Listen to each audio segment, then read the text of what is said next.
자, 지난 시간에도 얘기한 것처럼 뭐 핵물리 자체는 지금 물리과는 아마 핵물리를 과목 이번에 새로 개편하면서 없앴어요. 4학년에 있었던 핵물리, 4학년 2학기에 있었던 입자물리 다 없앴어요. 확실하게 투 트랙으로 가겠죠. 그래서 아마 핵물리에 대신되는 과목은 3학년에 좀 더 쓸모 있는 과목이 방사선 물리거든요. 핵물리는 이론적으로 공부하는 사실 이론 물리가 고양자에 따라 기반을 해서 물론 실험도 하죠. 실험 데이터들도 하고 최근에 와서 굉장히 중요한 역할을 하는데 에너지도 굉장히 커지고 핵 같은 경우 특히 이제 핵물리 같은 경우에서도 핵 분열 같은 경우는 뭐 잘 알다시피 원자 폭탄이라는 뜻이 원자력 발전이라는 뜻을 최근에 와서 이제 각광받는 거는 핵융합 그러니까 지상에다 태양을 만들자는 거죠. 그런 게 이제 우리나라 대전에는 아마 토카마크가 있죠. 케이스타가 이렇게 거는 이제 조금 수준이 좀 낮은 그런 편이고 지금 유럽이 만들고 있는 거는 굉장히 규모가 큰 거죠. 유럽은 어차피 모든 걸 할 때 힘을 모아가지고 하나를 만드는 그런 스타일이 되니까 결국 과연 이제 그게 새로운 에너지원으로 대체될 것이냐 하는 그런 문제. 물론 이제 사실은 핵융합 발전 같은 경우는 우리가 자세하게는 지금 못할 거고 왜냐면 핵융합 핵융합 과정에 핵융합이 뭔가 하는 것만 얘기해 줄 수 있을 뿐이지 그걸 수학적으로 수하게 되면 굉장히 어려운 수학이 돼요. 사실은 물리 쪽에서 뭐 플라즈마 물리학이라는 물리학이 되는데 핵이 이온화돼가지고 사실 플라즈마 물리학은 학부생들한테 강의하기 좀 힘든 내용이고 대학원 수준이 돼서 얘기할 수 있는 내용이다. 자, 어찌됐든 간에 이 핵이라고 하는 건 좀 역사적으로 지금 얘기를 하고 있으니까 지난번에 얘기한 것처럼 결국 러더포드가 핵을 발견한 거죠. 그래서 수소핵을 발견한 거죠. 그러니까 양성자를 발견한 거고 그러다 보니까 지난번처럼 그 소위 얘기하는 잠자는 전자니 그 다음에 무빙 일렉트론 실제 움직 돌고 있는 전자니 뭐 이런 개념들이 한 거죠. 중성자가 발견이 안 됐었으니까 원자력에서 지난번에 문제가 생겨가지고 수소에서 헬륨으로 갈 때 그죠? 원자력이 무게가 질량이 1대 4로 뛰게 되니까 그런 문제가 생겼고 자 그러다 보니까 이제 결국 사람들은 이제 이 과정에서 이제 많은 사람들 양자역학을 만들었던 뭐 하이젠베르크 같은 사람은 잠자는 전자는 도저히 존재할 수가 없다라는 것을 수학적으로 풀어내게 되는 거죠. 그럼 잠자는 전자가 불가능하다라는 것을 하이젠베르그가 밝혀내고 나니까 그러면 뭔가 더 있어야 된다라는 얘기가 됐죠. 자 그러던 중에 속칭 얘기하게 되는 이 독일의 고대가 지난번에도 얘기한 것처럼 속칭 얘기하는 베릴륨이라는 원소, 그러니까 원자번호 4번이 되겠죠. 원자번호 4번이 베릴륨에다가 소위 얘기하는 알파 방사선을 쪼인 거죠.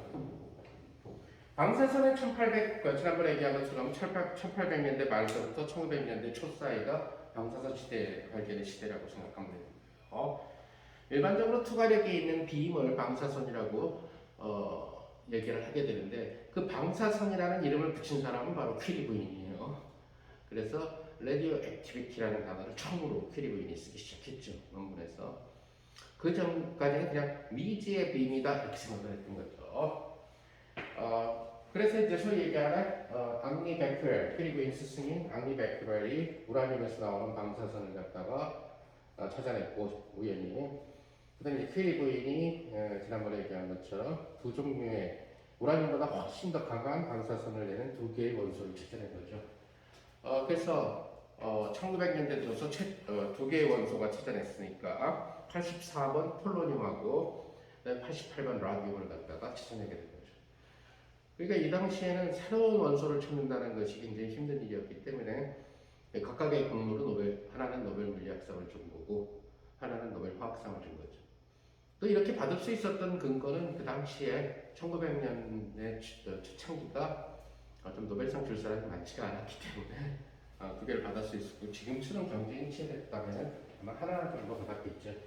두 업적이 거의 비슷하니까. 라듐은 이제 라디에이션이라는 단어, 라디오 액티비티라는 단어, 방사능이라는 단어에서 따서 라듐이라고 이름을 붙인 거고 모든 원소는 라틴어 음으로 끝나게 돼 있으니까 지난번에 얘기한 것처럼 그렇죠? 그다음에 이제 폴로늄은 크리브인이 잘 알다시피 폴란드 사람이죠. 폴란드 바르샤바 사람이고 폴란드에서 공부가 굉장히 잘했죠. 고등학생 때 아니 중학생 때 고등학생을 과외를 가르칠 정도로 굉장히 잘했죠. 그런데 폴란드가 여자는 대학 입학이 불가능한 나라예요. 그러니까 유럽의 그 당시에 여자들을 갖다가 대학생으로 안 받는 대학이 거의 대부분이었고 여자들을 대학생으로 받는 대학이 손으로 꼽을 수 있을 정도였는데 옛날 얘기예요. 한 120년 전 얘기에 그 시절에 아마 스위스의 아인슈타인 나온 대학이 쥐리 공대라든가 아니면 프랑스 파리의 소르본 대학 이런 데들이 여자를 받았고 영국 같은 경우는 잘 알다시피 잘 안 받았어요. 나중에 받긴 받지만 그 시절에는 특히 동부 유럽들 폴란드라든가 체코라든가 이런 데서는 거의 여자의 대학생 입학 금지가 돼 있는 그런 나라예요. 원래 크리브인의 원래 꿈은 평범했었어요. 소박하게 과학 선생님, 중학교 과학 선생님이 크리브인의 꿈이에요. 그래서 만약에 바르샤바 대학을 다닐 수 있었으면은 아마 바르샤바에서 그냥 고등학교, 중고등학교 과학 선생님이 됐을 텐데 바르샤바에 대학을 진학할 수 없으니까 결국 이제 좌절을 해야 되는, 더 공부를 해야 되는, 대학을 꼭 가고 싶고. 근데 마침 이제 파리에 친언니가 다른 일로 일을 하고 있었기 때문에 이제 크리브인이 그 친언니가 그러면 우리 집에서 먹고 자고 하면서 서르몬 대학 입학을 편지를 넣어봐라. 그래서 자기 자소서 지금 하는 것처럼 자소서를 해가지고 넣어보니까 오 이렇게 우수한 학생이 그래서 오라고 그래가지고 아마 영화나 영상들 같은 경우 보면 잘 알다시피 그 당시에 여학생 한 명. 그래서 다들 옛날에 대학생들이 다 양복 입었어요. 교수도 당연히 양복 입고 학생들도 약간 이런 칠판 다 양복 입고 여자는 정장, 필리핀 정장 입고 나머지는 다 양복을 입은 그런 모습들이 영화 속에서 많이 비춰지죠. 자 그래서 필리핀이 찾아냈던 라듐 그 다음에 이 폴로늄들은 맥크렐이 찾아낸 우라늄 235가 되겠죠. 우라늄 238은 이제 알겠네요. 자, 이런 친구들에서 방사선이 나오게 되는데 이 방사선을 갖다가 테스트를 한 거죠. 바로 러더퍼드라는 사람이 테스트를 해요. 즉 이것이 투과력이 있으니까 투과력 테스트를 시키는 거죠. 얘가 과연 얼마나 뚫을 수 있느냐 하는 것들을 갖다가 우리가 만약에 무슨 새로운 뭐 총이 나왔다라든가 이런 식으로 하게 되면은 얘가 어디까지 뚫을 수 있느냐를 갖다 얘기를 하게 되겠죠, 그죠? 그런 것처럼 투과력 테스트니까 얇은 그 금속판, 금속판에서 제일 무르는 것은 많은 금속인데 금속 같지 않은 거, 알루미늄 있죠, 그렇죠? 그래서 알루미늄 판을 얇게 만들어서 그것을 갖다가 몇 장까지 뚫느냐 이런 것들을 해서 투과력을 하는 거죠. 그랬더니 결국 러더퍼드가 방사선이 두 종류가 있다는 거니까 잘 뚫는 놈이 있고 크게 나와서 조금 못 뚫는 놈이 있다는 사실을 알아내게 되는 거죠. 그래서 조금 못 뚫는 놈을 갖다가 알파 방사선이라고 이름을 붙인 거고 러더퍼드가 그 다음에 좀 더 두껍게 옛날 크게 그랬지만 이렇게 두꺼운 것도 잘 뚫는 이런 친구를 베타 방사선이라고 이름을 붙이게 됩니다. 근데 베타 방사선의 원리는 나중에 학문이 끝자락에서 다시 방사선 얘기 잠깐 할 때 얘기하겠지만은 다른 이론에서 나오고 초창기에 발견됐던 이 라듐, 폴로늄, 뭐 우라늄 235 기타 등등에서 나왔던 것들은 대부분 다 알파 방사선이에요. 이 당시에는 그냥 잘 통과한, 그러니까 조금 얇은 데를 통과한다, 아니면 좋은 데까지 통과한다 이렇게 두껍지 않아요. 한다라는 걸로 해가지고 크게 두 부류로 나뉘어졌지만 나중에 알고 보니까 베타 방사선은 음의 전기를 띤 전자라는 사실이 알려지게 되고 나중에 그 다음에 알파 방사선은 플러스 이렇게 미지의 빔이 나오게 되면은 기본적으로 테스트하는 것은 톰슨 방법이에요. 톰슨이 전자 발견할 때 결국 그런 방법을 쓰죠. 미지의 빔이 나오면은 이 눈에 보이지 않는 너무나 작은 알갱이들의 흐름이라는 얘기예요. 미지의 빔이라는 얘기예요. 그러니까 하나둘씩 셀 수가 없으니까 결국 뭘 제일 먼저 해보게 되냐면 크게 전기적으로 플러스냐 아니면은 우선 전기를 띄고 있냐 안 띄고 있느냐 그죠?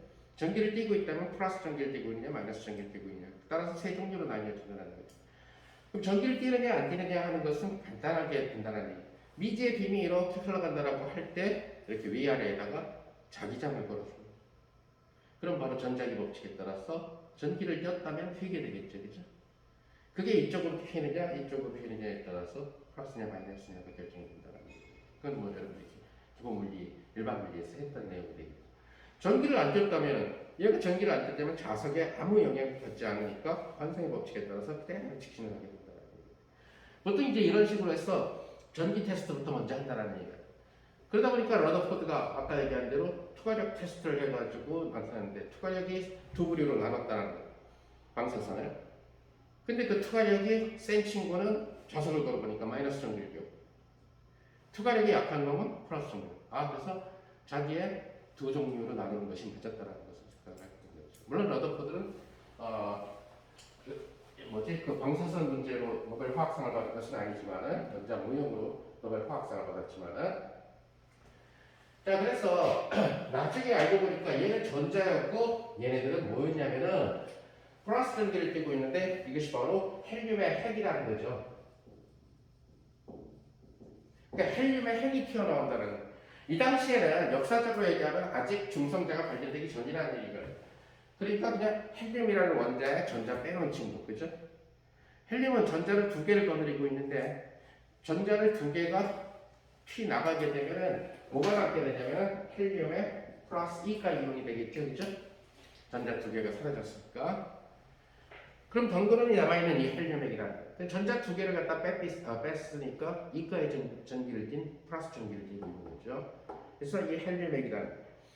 자 그러면은 이런 이제 얘네들이 이러한 라듐이나 폴로늄과 같은 또는 우라늄 같은 경우는 92번이죠. 그 다음에 폴로늄 같은 경우는 84번이죠. 밑에 있어요. 84번이죠. 그 다음에 라듐 같은 경우는 88번이에요. 그러니까 이 당시에 이제 그 원자 번호가, 그러니까 이 당시에 원자가 우라늄 정도까지였다라는 얘기. 92번 우라늄 정도까지. 자, 그러다 보니까 이제 어떤 상황이 생겼냐면은 이 원소들의 질량비는 화학자들이 다 결정하게 되는 거예요. 화학 결합에서의 1.3분비의 법칙이나 배수비례의 법칙을 통해 가지고 원자량이 결정되는 거죠. 1800년대. 자, 그런데 이게 원자가 가벼울 때는 예를 들어서 헬륨 같은 경우처럼 원자가 가벼울 때는 이 원자 번호가 2번이에요. 멘델리프가 정의한. 근데 얘의 2배를 곱해주면은 얘 원자량이 나온다는 얘기. 이런 형태가 되죠. 그런데 이게 무거워지게 되면은 그러니까 예를 들어서 그 다음 번호가 뭐죠? 헬륨 다음에는 봉소가 되겠죠, 그죠? 리튬이 되겠죠. 그럼 리튬 같은 경우는 원자 번호 3번이에요. 그 원자량은 6이 된다는 거예요. 그 다음 베리륨 같은 경우는 4번, 8 이런 식으로 간다는 되겠죠. 자, 그래서 원자량이 2배가 되는 이런 구조를 갖게 되는데 이게 무거워지면 그렇지가 않다는 거죠. 지금 예를 들어서 우라늄처럼 무거워지게 되면은 전자는 92개를 갖고 있어요. 그럼 92번이에요. 그런데 이것이 안정된 경우는 238이에요. 238이다. 그러니까 92의 2배가 되면 184가 돼야 되는데 184보다 한참 더 많다는 얘기예요. 그래서 이런 상황이 이제 생기게 됩니다. 그러니까 불균형이라는 거죠. 그러니까 이 2배 공식이 깨지게 되는 이런 상황이에요. 그래서 초창기의 방사선 학자들은, 초창기의 사람들은 이것을 뭐에다 비유했냐면 뚱뚱해서 생기게 되는 살빼기라고 얘기했다. 얘네들은 무거운 친구들이라요. 무겁고 불균형이 일어났는데 결국 이 무거운 원자들이 살을 빼기 위한 과정이 어떤 알파 방사선의 배출이다. 자, 이런 식으로 생각을 했거든. 자, 그러면 아까 얘기한 대로 하이젠베르그 때문에 잠자는 전자의 가설도 사라져버리고 이제 안 되는 거고, 근데 마침 1920년대 후반에 들어서 보테라는 친구가 바로 베릴륨에다가 결국 알파 방사선을 갖다가 쪼여봤다라는 거죠. 알파 방사선은 뭐 그 당시에 라듐을 이용해도 되고, 그다음 폴로늄을 이용해도 됐죠. 아마 폴로늄을 이용했을 거예요. 그 당시에는 라듐보다 폴로늄의 경우가 더 방사선이 강하니까. 자, 그래서 알파 방사선을 베릴륨에다 찧었더니 여기에서 미지의 빔이 나왔다는 거. 그러면 이제 이게 미지의 빔인지 아니면 알파 방사선이 그냥 나온 건지 어떻게 알게 됐냐?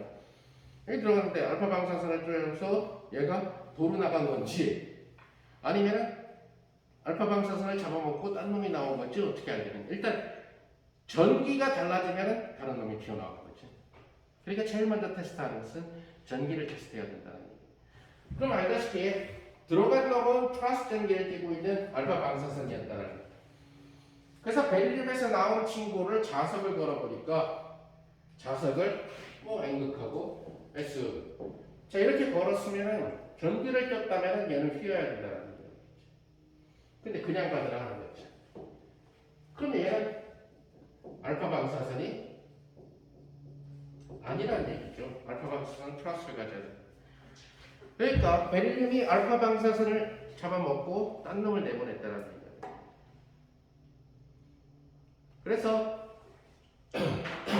이 빔은 결국 전기적으로 이 미지의 빔, 이것은 이제 베릴륨에서 나왔기 때문에 결국 보테가 베릴륨 레이라고 이름을 붙였어요. 레이는 빔이라는 뜻이에요.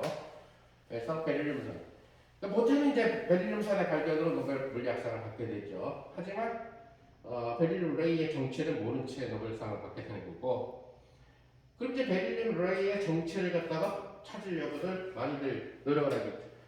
전기적으로 전기를 안 띠고 있다는 얘기가 되니까 결국 그 당시에 생각할 수 있는 전기를 안 띈 친구는 딱 하나밖에 없어요. 뭐냐면 바로 빛. 빛이 전기를 안 띠고 있죠. 전기적으로 중성이라는 얘기. 빛이. 그래서 이것은 틀림없이 빛일 것이다라고 주장한 것이 바로 지난 시간에 얘기했던 그 퀴리 부인의 그 딸 이렌니 퀴리와 퀴리 부인의 사위 졸리오 퀴리가 되겠죠. 그 둘이 그렇게 뭐 이 사람들은 이제 다른 걸로 인공 방사선으로 노벨 화학상을 받은 사람들이었는데 해석을 잘못한 거죠.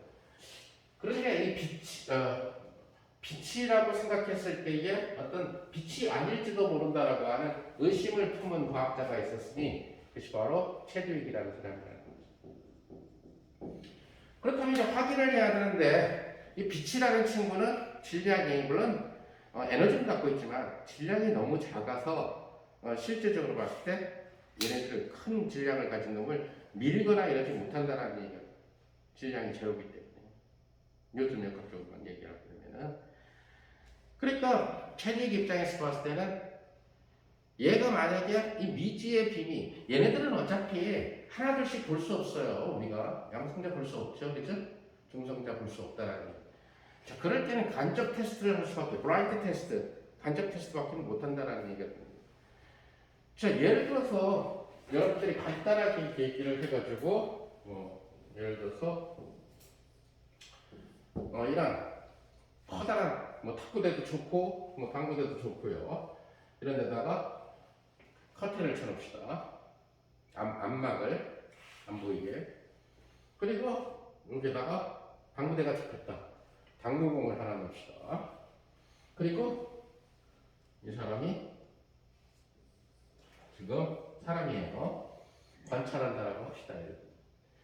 근데 이 밖에서 얘한테 뭔가를 충돌시킬 건데 암막이 가리고 있어가지고 뭘 던졌는지 모른다라고 칩시다.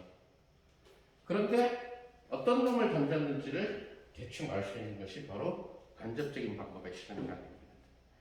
대부분 이 미시의 세계로 봤을 때는 작은 세계로 봤을 때 전부 다 이런 방법을 택하게 된다는 거죠. 간접적인 방법. 자, 무슨 말이냐면은 야 이제 던진다. 내가 뭘 던졌는지 맞춰봐 라고 이쪽 친구가 뭘 던지겠죠. 뭘 던지는 때 여기 암막이 있지만 암막 뒤에서 부딪혀도 동공이 굴러가겠지, 그죠? 자, 그럼 이 친구는 뭘 던졌는지 몰라요. 그럼 던져봐. 첫 번째 애가 예를 들어서 작은 좁쌀 하나를 던졌다고 합시다. 쌀알이나 좁쌀. 그 안막에다가 탁 던졌어요.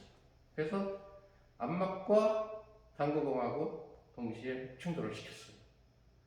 잘 알다시피 기본 역학으로 좁쌀이 튕겨나가겠죠. 당구공 상당히 무거워요. 무게보다. 안 굴러갔다는 얘기예요. 자, 그러면 이번에 또 한 번 던질게 하면서 이번엔 당구공을 던졌어요. 당구공을 탁, 그러니까 당구공을 굴렸어요. 이쪽으로 큐대로 쳐도 되고 당구. 자, 당구 쳐본 사람은 알겠지만은 요새 당구들 잘 안 치겠지만 당구 쳐본 사람들 알겠지만은 당구 초보자들이 제일 많이 못하는 것 중에 하나가 바로 당구공이 이렇게 있으면은 당구 초보자들은 회전을 잘 걸어주지 못해요. 그래서 항상 어디를 치게 되냐면 큐대로 여기를 치게 돼. 질량 중심을. 그러니까 질량 중심을 치게 되니까 회전이 안 먹어.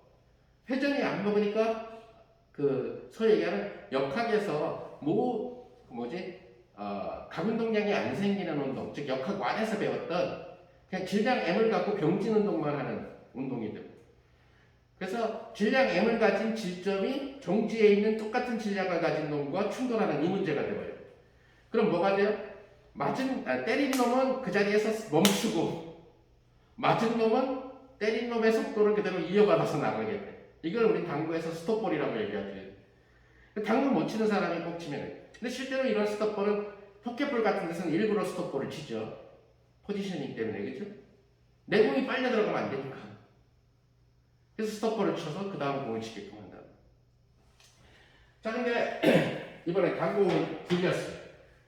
그러면은 당구공을 도로로 굴렸더니 당구공이 탁 넘치고 얘가 튀어나갔다는 거예요. 자, 그러니까 실험 결과가 좁쌀을 던졌을 때 이 상황이냐 아니면은 자, 지금 얘는 지금 안 보이니까 얘를 미지의 빔, 즉 다시 말해서 베릴륨 레이로 생각을 하고, 만약에 이랜드 퀼이나 졸리오 퀼이가 한 마리 맞으면은 광자를 던진 거니까, 빛을 던진 거니까 좁쌀을 던졌을 때 이펙트가 나타날 거고, 만약에 최대의 입장에서 봤을 때 얘랑 질량이 비슷한 친구를 던졌다면은 당구공을 굴렸을 때처럼 얘가 확 튀어나갔을 거고, 그렇죠? 그래서 그런 실험을, 그럼 그 당시에 있었던 입자가 뭐냐? 일단 체리 자체는 빛이 아닐 거, 광자가 아닐 거라는 전제하에서 의심을 갖고 실험 장치를 보완을 해야 되겠죠. 그렇다면은 이 검은색 당구공기에 해당하는 친구를 생각을 해줘야 된다. 근데 알고 있는 것은 뭐밖에 없냐면은 결국 양성자밖에 없다는 거죠. 무거운 친구는 굴러갈 수 있는 친구, 튕겨 나갈 수 있는. 그럼 양성자로는 당구공을 튕겨 나가게끔 할 정도가 되려면은 양성자랑 빅과 비슷한 질량 규모를 갖고 있어야 된다는 얘기죠. 그렇죠? 아까 당구공이죠. 그럼 만약에 양성자가 튕겨 나갈 수 있는 그런 물질이 뭐가 있냐? 양성자가 뭐예요? 수소 이온이죠, 그죠? H 플러스 전자할 때. 그러니까 수소가 넘치게 들어가 있어가지고 소위 얘기한 과포화되어 있는 그런 물질이 있다면은 그 물질에다가 저 미지의 당구공을 때려보자. 그랬을 때 만약에 양성자가 튀어나와서 움직인다면, 당구공처럼 움직인다면 얘랑 질량이 비슷한 그런 케이스고, 이것은 계산을 할 수가 있어요. 뉴턴 역학으로부터. 만약에 꼼짝도 안 했다면은 그것은 퀴리 부인의 딸, 즉 이랜드 퀴리가 한 말이 맞다, 이렇게 되는 거죠. 그러니까 결국 뭐냐면은 양성자가 움직일 수 있는 그러한 물질, 즉 수소 이온이 남아도는 물질, 바로 소위 얘기하는 파라핀이라고 하는 물질. 그래서 파라핀 물질 속에서 소위 얘기하는 수소 이온이 소위 얘기하는 과포화되어 있는 상태가 되다 보니까 결국 얘네들이 움직일 수 있다는 얘기가 된 거죠. 수소 이온이 바로 양성자. 그러니까 이 장치에 뭘 하겠냐면 여기서 나온 이 빔을 파라핀 막에다가 때리게 되는 거죠.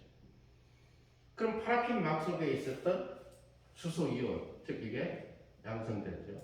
이게 움직였다면은 그 움직인 거리를 측정을 해서 얼마나 움직였는가, 어떤 속도로 움직였는가 측정하게 되면은 이놈이 과연 당구공을 던진 것인지 아니면 좁쌀을 던진 것인지 알 수 있다. 근데 최대 이게 결과는 뭐냐면 당구공과 당구공이 충돌한 거와 충돌한 상황이 됩니다.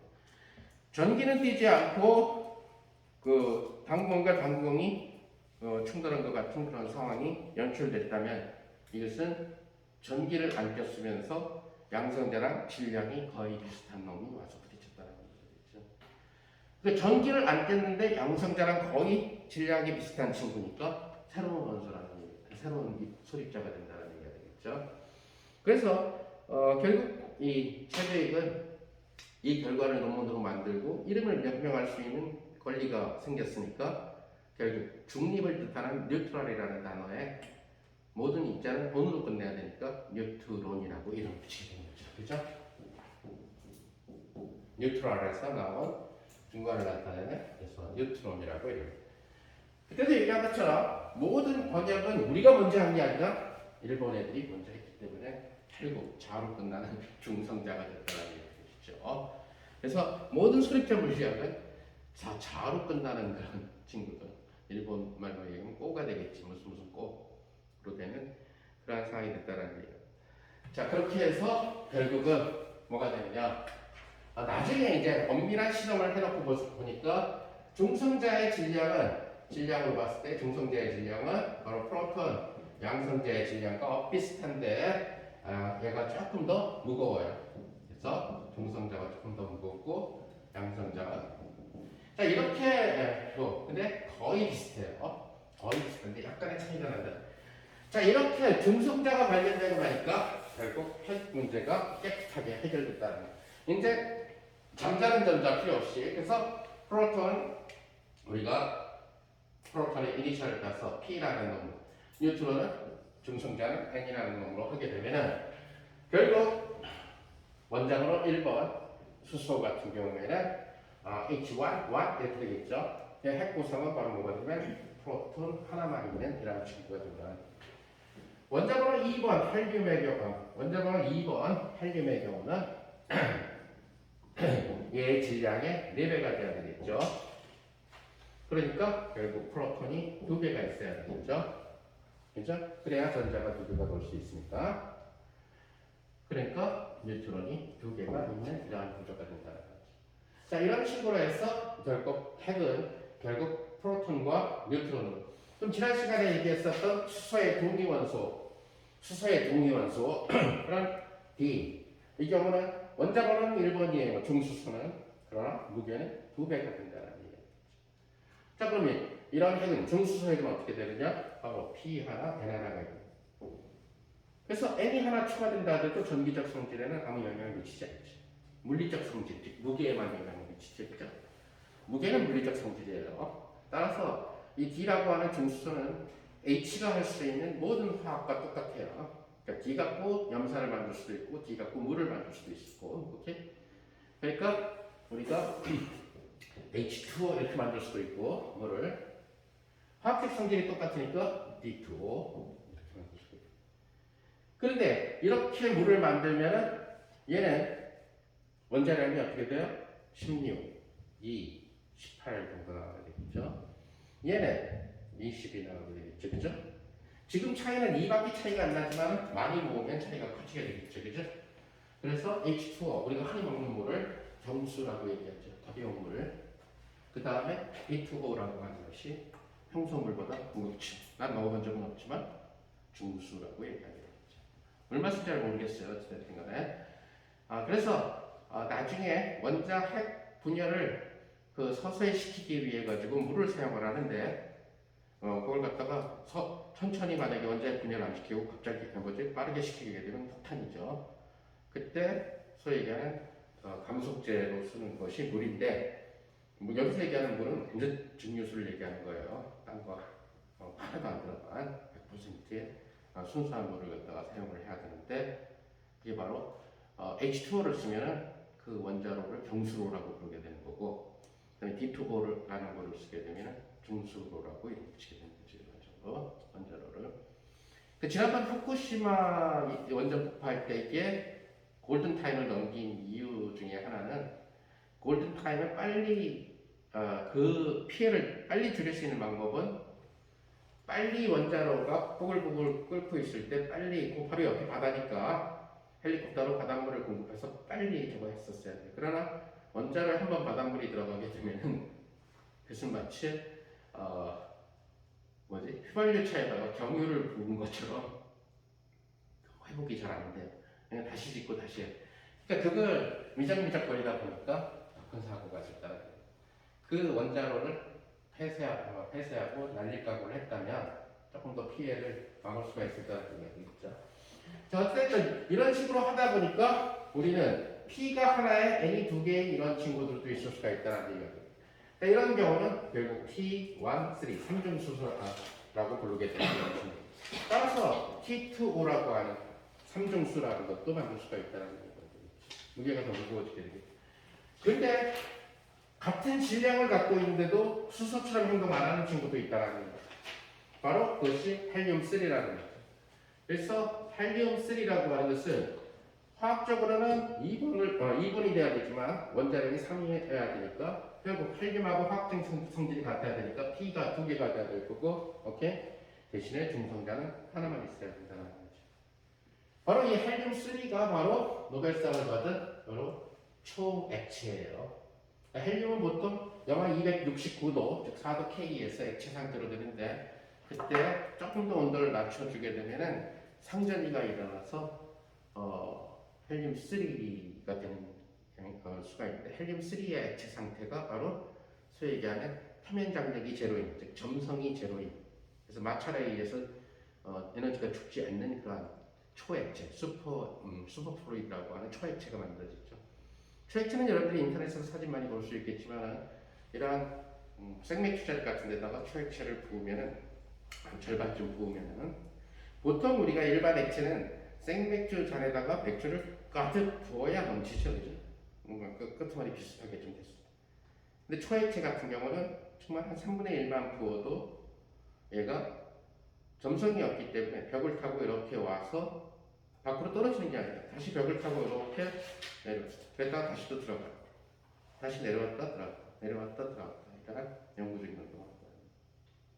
그래서 일반 액체로는 설명할 수가 없는 그러한 진동을 보이기 때문에 일반적으로 그 슈퍼플루이드, 그 초액체라고 하게 되는 것이 바로 헬륨3. 자, 이런 식으로 가게 되면은 결국 어느 정도의 원자까지는 여러분들이 지구일표에서 확인해 보면 알겠지만은 양성자의 개수하고 중성자의 개수가 동일하다는 얘기가 돼요. 그래서 결국 원자 번호의 2배가 원자량이 되는 이런 상황입니다. 근데 무거워지게 되면은 핵이 무거워지게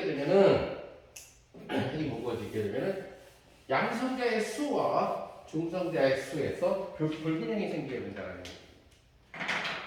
예를 들어서 대표적인 거로 우라늄 92, 238 안정된 우라늄 핵 같은 경우를 보게 되면은 이것은 수소의 원자량이 238이라는 얘기가 되니까 결국 92개의 프로톤이 있다는 얘기가 되겠죠. 그래서 이 경우에는 프로톤이 92개인데 결국 뉴트론의 경우는 몇 개가 되나?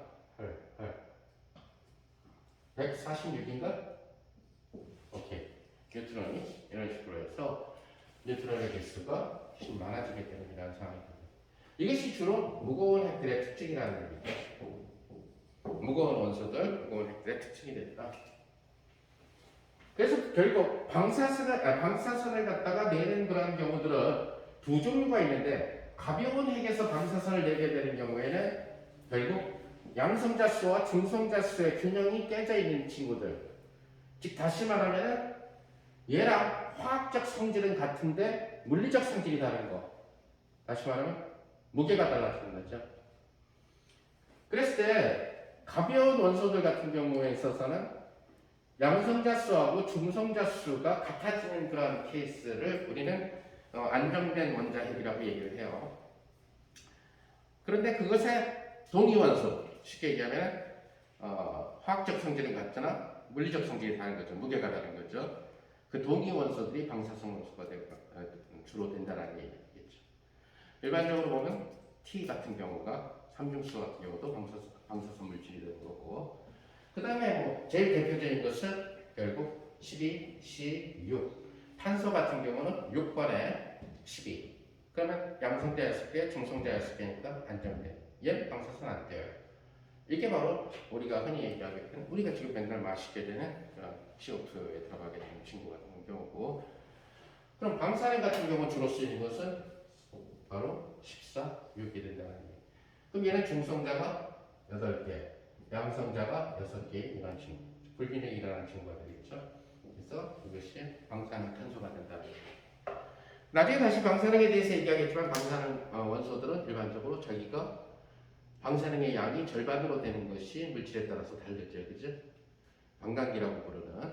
그래서 그 관광기를 통해서 결국은 얘를 어디에다 이용하면 좋으냐. 관광기가 긴 놈 같으면 뭐에 이용하면 돼? 지구 나이 측정할 때 이용하면 되겠죠. 근데 예를 들어서 뭐 이게 과연 기원전 2000년경에 만들어진 미이라냐 뭐 이런 거 찾을 때는 기원전 2000년이면 4000년 정도잖아. 그죠? 지금으로부터. 그러면 엔간하면 관광기가 거기에 맞는 걸 해야지. 관광기 40억짜리 이런 걸 쓰기에는 좀 그렇잖아. 아니 관광기 3일짜리 이런 거 쓰기는 좀 그렇잖아요. 그죠? 그래서 바로 기원전 시대의 종이나 문서나 미이라를 적어할 때는 바로 방사능 탄소를 써요. 얘가 바로 관광기가 4천 몇백 년 정도니까. 그죠?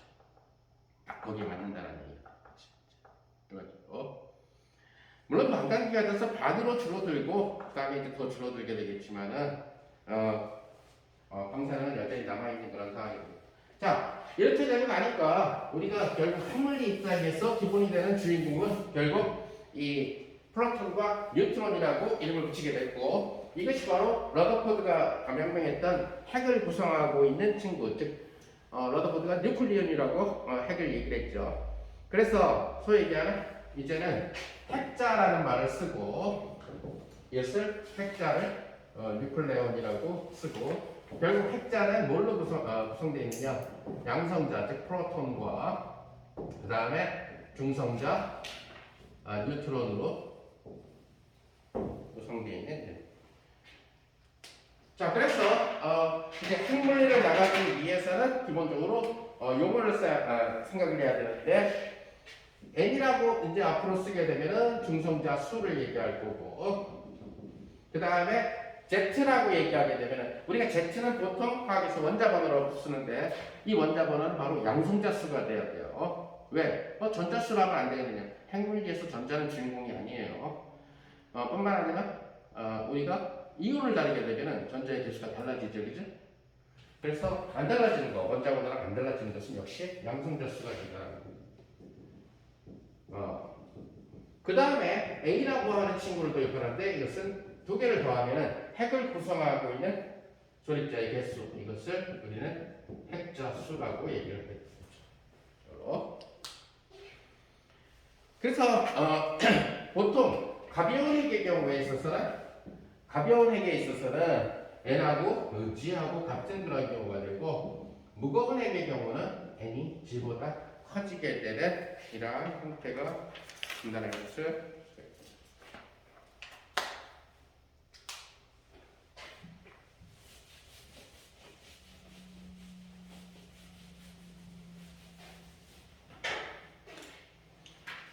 자, 그래서 속칭 얘기하는 사람들은 뭘 생각을 하게 되냐면은 아토믹 매스 유니트라는 것은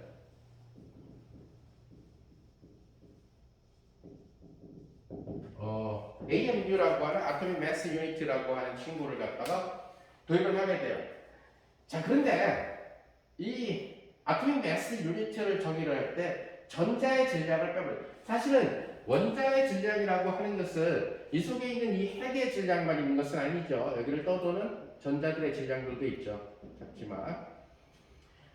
그 다음에 처음에는 예를 들어서 이 속에, 원자 핵 속에 프로톤하고 양성자랑 중성자만 있는 걸로 여기다가 뒤에 와서 바로 유가와에 의해 가지고 중간자라고 하는 것이 있다는 것이 알려지게 되니까 초창기에는 그걸 몰랐다는 얘기가 됐죠. 그러다 보니까 일단 얘는 너무 가벼우니까 빼버리고 기준을 100으로 하는데 그러면 얘를 갖다가 그 기본적인 그 단위를 갖다가 만들어야 되는데 그 단위를 만들기 위해서 결국 학자들이 뭘 생각을 하게 되냐면 어떤 그 원소를 기준으로 해가지고 이 소위 얘기하는 원자 질량 단위 또는 원자 핵 질량 단위를 갖다가 정하는 것이 좋겠느냐 한 끝에 결국 안정된 탄소 핵을 갖다가 탄소 원자를 갖다가 통해 가지고 핵자 한 개의 평균 질량을 결정을 해버렸어요 이거죠. 그래서 1U라고 하는 Atomic Mass Unit라는 의미에서 1U라고 하게 되는데 이것을 또는 뭐 1AMU라고 쓰기도 하고 이것은 결국 126C의 전체 질량을 뭘로 나눠준 거냐면 얘가 핵자 12개로 구성되어 있으니까 12개로 나눠준 이 친구를 이 질량은 약 1.661 곱하기 10의 마이너스 27승 킬로그램 방울림에서 에너지. 이것을 화학자들은 물리학자들은 주로 1U 또는 1AMU 이렇게 쓰기도 하는데 화학자들은 1DA 이렇게 많이 써요. 여기서 DA는 우리가 힘의 단위를 갖다가 뉴턴이라고 쓰죠, 그죠? 뉴턴이 물리학자 중에서 위대하니까. 그러면 화학자들이 손꼽는 최고의 화학가의 뉴턴은 누구예요? 돌턴이에요. 그래서 이 DA는 돌턴이라 해서 1돌턴이다 이런 식으로 얘기합니다. 뭐 그건 중요한 얘기는 아니고 따라서 우리가 탄소를 기준으로 해서 정했기 때문에 이것이 정확하게 양성자의 질량, 즉 다시 말해서 그러면 1U라고 하는 친구가 그러면 수소 원자핵의 질량이냐 아니라는 얘기예요. 기준을 이렇게 정했기 때문에 탄소를 갖고 정했기 때문에 그러면 수소 원자핵은 양성자 한 개죠, 그죠? 그래서 여러분들이 공부해보면 NP 같은 경우, 즉 다시 말해서 프로톤, 양성자의 질량이 되겠어요. 이것은 1.6726 곱하기 10의 마이너스 27승 킬로그램. 비슷하지만 다르죠. 기준을 수소 갖고 정했다면 수소가 1U가 나오겠죠, 그죠? 자, 기준을 이렇게 정리를 했으니까 탄소 원자핵의 경우에는 뭐가 돼? 12U가 되죠. 탄소를 갖고. 그 다음에 뉴트론이니까 MN이라고 쓰고 뉴트론의 경우는 1.675 곱하기 10의 마이너스 27승 킬로그램. 지금 본 것처럼 중성자의 질량과 양성자의 질량은 1.67까지 똑같고 뒤에서 달라지니까 굉장히 차이가 작아요. 하지만 이 미세한 차이도 핵분열이라든가 핵융합에서는 중요한 역할을 해준다는 거예요. 자, 그러면 킬로그램으로 똑같이 전자의 질량을 생각해보면 9.109 곱하기 10의 마이너스 31승 킬로그램. 압도적으로 작죠? 여러분들이 지수를 생각을 해보게 됩니다.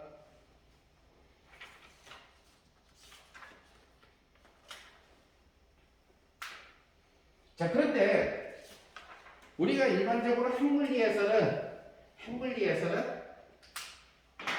이 질량 단위를 킬로그램으로 가져가지 않고 소칭 얘기하면 핵물리학자들은 일렉트론 볼트라는 단위를 써서 많이 나타내요. 물론 일렉트론 볼트는 일렉트론의 전하량 곱하기 1볼트를 갖다가 곱해서 만들어지는 여러분들이 전자기에서 공부했었던 바로 에너지의 단위예요. 근데 질량이 어떻게 에너지의 단위냐? 바로 아인슈타인의 질량 에너지 관계식을 통해 가지고 소위 아인슈타인의 E mc 스퀘어, 그죠? 정지해 있을 때. 물론 얘가 만약에 우리가 앞에 1학기 때 특성들은 그래. 얘가 만약에 움직이면 그 질량 증가하죠. 근데 정지해 있을 때조차도 상대론적인 에너지 mc 스퀘어를 갖게 되죠, 그죠?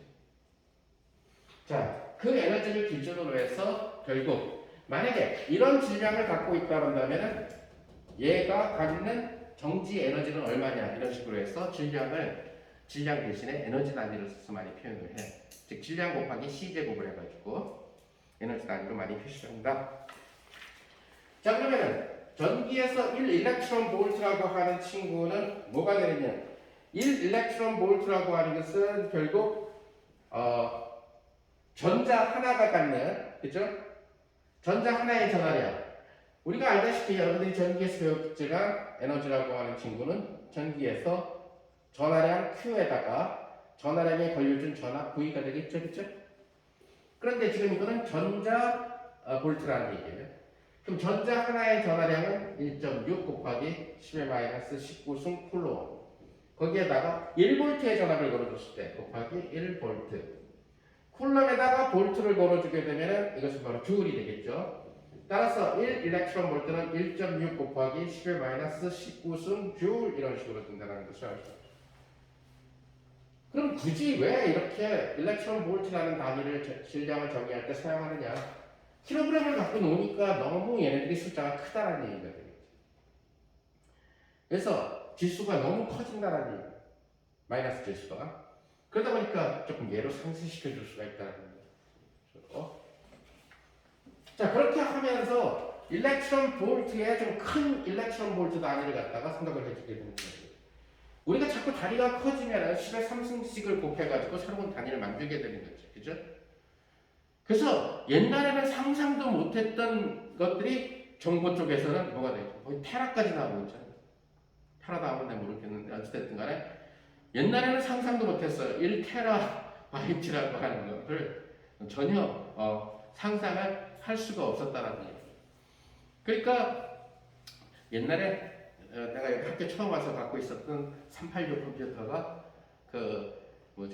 하드가 30메가고 그 다음에 램이 2메가고 이랬다는 얘기. 지금하고 말도 안 되는 거지. 지금 그런 상황이면은 MP4 파일 집어넣으면 꽉 차버리는 그런 상황이죠. MP4 파일이 용량 엄청 차지하니까 동영상 몇 개만 동영상 상상도 못했던 시기였고 그 당시에는. 지금 같은 경우는 하드가 거의 테라급으로 가고 있다는 거예요. 테라바이트. 자, 그러니까 얘네들은 10의 3승씩 해가지고 일렉트론 볼트를 10의 3승씩 올려주면은 엔간하면 조금 작은 숫자, 이런 거듭 제곱이 없는 형태로 맞춰줄 수 있어서 물리학자들은 좋아한다는 거예요. 그러다 보니까 킬로 일렉트론 볼트를 정의할 수 있겠죠. 그 다음에 또 하나는 메가 일렉트론 볼트를 정의할 수 있겠죠. 그 다음에 기가 일렉트론 볼트를 정의할 수 있겠죠. 10의 3승배씩 곱해서, 즉 1000배씩 곱해가지고. 그 다음에 아까 얘기한 대로 테라 일렉트론 볼트를 할 수가 있겠죠. 여러분도 알다시피 옛날에 바이트 시절에서 킬로바이트 시절, 플로피 디스크, 그러다가 메가바이트 시절, 그죠? 그러다가 지금 기가바이트 시절은 뭐 5기가 바이트, 뭐 예를 들어서, 그죠? 그 다음에 테라바이트 시절, 하드 용량, 그죠? 1테라, 10테라, 이런 식으로. 이런 상황. 그래서 이런 1000배씩 곱하는 이런 방법이 좋다. 그러다 보니까 질량 에너지 등가관계, 아인슈타인의 질량 에너지 등가관계로부터 우리가 프로톤이 갖고 있는 렉스트 에너지, 즉 양성자 하나가 안 움직이고 정지해 있을 때 그 에너지를 마치 질량인 것처럼 간주해서 얘를 쓰죠. 그 얘기는 이 킬로그램에다가 C의 제곱, C는 3 곱하기 10의 8승 m/s니까 그걸 집어넣은 다음에 여기 중에서 선택을 해주면 된다는 거죠. 그랬더니 MPC 제곱의 경우는 약 938.27 메가 일렉트론 볼트. 이 정도면 이제 조금 사람들이 기억하기도 편하고 좀 사용하기도 편하다는 얘기가 되겠죠. 그래서 C 제곱을 항상 곱해서 생각을 해줍니다. 자, 이렇게 하면 결국 MNC 제곱 같은 경우는 939.5657 메가 일렉트론 볼트. 그래서 확실히 중성자가 더 무겁다는 것을 이렇게 볼 수 있죠. 그래서 MEC 제곱은 0.511 메가 일렉트론 볼트. 그래서 참 작아진다는 것을 이제 알 수가 있다는 거죠.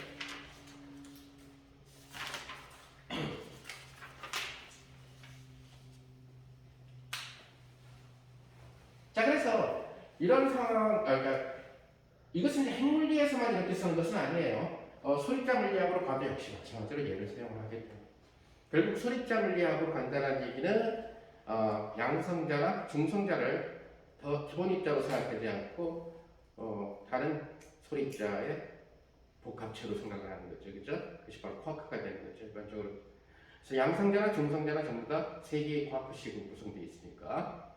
그래서 쿼크가, 그러니까 양성자나 중성자는 이 당시까지는 소립자였지만, 여기서 얘기하는 소립자는 작다라는 뜻이 아니라 우리가 소수할 때 그 소립, 그 한자로 쓰는 거기 때문에 엘리멘탈이라는 뜻이에요. 근본. 더 이상 쪼개지지 않는. 근데 양성자는 세 개로 쪼개지잖아. 쿼크 세 개. 중성자도 세 개의 쿼크. 이 당시에는 양성자나 중성자가 소립자였겠죠. 하지만 쿼크가 발견된 후에는 더 이상 소립자가 아니죠. 쿼크가 소립자니까. 그렇죠? 자, 이러다 보니까 우리가 아까 얘기한 대로 탄소를 기준으로 그러니까 탄소를 기준으로 정했기 때문에 실제 어떤 예를 들어서 얘가 만약에 그 핵자수가 A인 이러한 원자핵의 실제 질량은 뭐가 되냐면은 얘에다가 핵자수에다가 U 아까 얘기한 그 원자의 기본 질량, 핵자 하나의 기본 질량이 되겠죠, 그죠? 즉 탄소 원자핵의 질량을 11로 나눠준 거겠죠? 이거랑 같이가 않겠죠. 이것이 유일하게 같아지게 되는 경우는 딱 하나밖에 없어. 탄소에 대해서. 그것도 탄소 60시 여기에 대해서만 같아지게 돼요. 탄소의 경우에 있어서는 M = 12, U가 맞아요. 그렇게 정했으니까. U라는 자체가 이걸 탄소의 질량을 11로 나눠서 정의됐습니다. 다른 경우에는 차이가 납니다. 기준을 탄소를 기준으로 정했기 때문에. 따라서 예를 M은 AU하고 어떤 차이가 나는 이런 델타라고 하는 것을 갖는다.